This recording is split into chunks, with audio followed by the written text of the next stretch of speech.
રામપુર નામનું એક નાનકડું ગામ એટલું શાંત કે રાતે કૂતરા ભોકે તો પણ આખું ગામ જાગી જાતું. ગામમાં એક વાત બહુ ફેમસ હતી. અહીંયા ક્યારેય ભૂત આવતું નહીં, કારણ કે ગામના લોકો પોતે જ ડરપોક હતા કે ભૂતને પણ ડરાવી દે. તો આપણે કહાનીને આગળ વધારી. ગામમાં ચોરાઈ ઉપર 4 મહાન વ્યક્તિ બેઠા હતા. કાકો ભીખાભાઈ, ભત્રીજો પપ્પુ, ચાયવાળો મંગો અને ગામનો જાણકાર મંગલલાલ. હવે હું તમને જ્યાં મંગલલાલ ને ભત્રીજો બધા બેઠા છે ને હું લઈ જાઉં છું. અમારા ટાઈમમાં ભૂત પ્રેત બધું જ હતું, પણ આજકાલ તો મોબાઈલ આવી ગયો છે એટલે ભૂત પણ ભાગી ગયા. કાકા, ભૂત વોટ્સઅપમાં સ્ટેટસ મૂકે છે કે હું? અરે ચૂપ રહો બને. આજે સાંભળ્યું છે કે જૂના તળાવ પાસે કંઈક અજીબ દેખાયું છે. અરે બાપ રે, જૂના તળાવ પાસે તો ભૂતનું એડ્રેસ છે. પણ આ મંગલલાલની વાત સાંભળીને બધા હસવા લાગે છે. એ જ રાત્રે ગામમાં અચાનક અજીબ અવાજ આવવા લાગ્યા.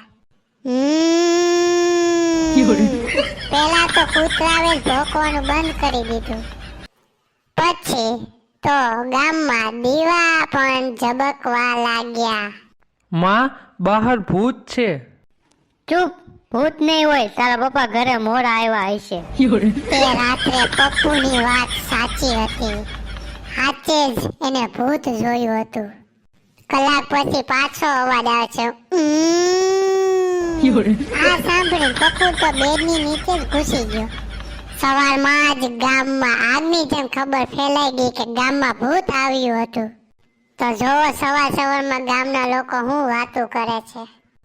મેં તો સફેદ સાડીમાં જોયું તું.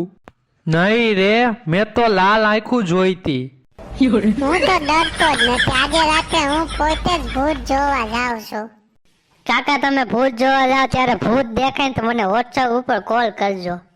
જોયું ને મિત્રો, કાકા ભત્રીજાએ બે વાત ગામ લોકોને સાંભળી જ નહીં. એટલે રાત્રે કાકો, મગનલાલ, મંગો અને પપ્પુ હાથમાં ટોર્ચ લઈને તળાવ તરફ ગયા. કાકા, જો ભૂત આવ્યું ને તો હું ચા ફ્રીમાં આપી. જોયું ને, આ શ્યારે છે નમૂના હરખે હરખા. એકટામાં ઝાડ પાસેથી અવાજ આવ્યો.